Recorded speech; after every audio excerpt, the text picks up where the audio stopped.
This is the Behind the Line podcast, and this is Pacific Northwest headline news in 3 minutes for Wednesday, February 9th, 2022.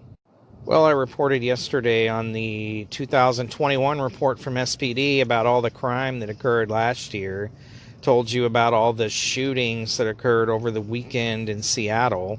Something that's flying under the radar a little bit here is the female that was attacked in Belltown by a homeless man with a baseball bat.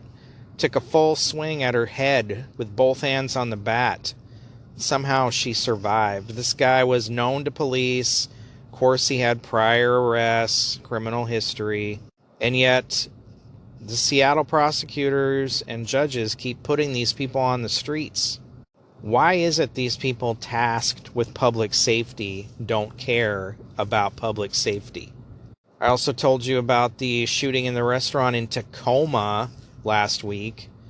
Crime down there seems to be on the rise as well. 2 days ago, you had a homeless man downtown grab an 8-year-old girl from her mother and attempt to stab her, raised a knife up over his head as though he was going to bring it down and stab the girl.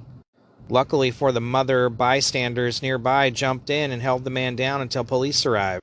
This guy, also known to the cops and courts, was arrested for burglary in November.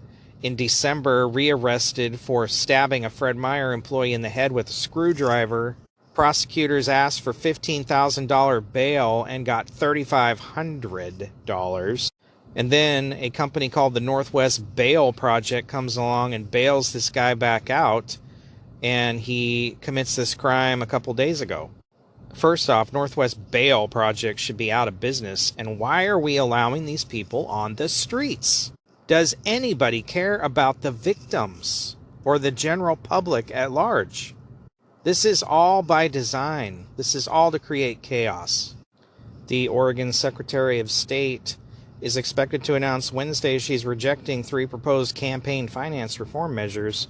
Supporters say the 3 initiatives, 43, 44, and 45, would limit campaign contributions from individuals, committees, political parties, and unions.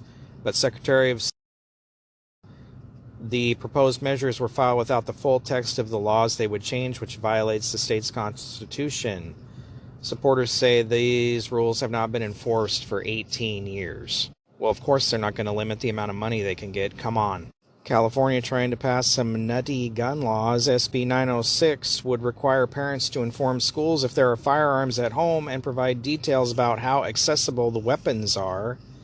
And AB 1594, which would allow California government to sue gun makers in the event of a shooting.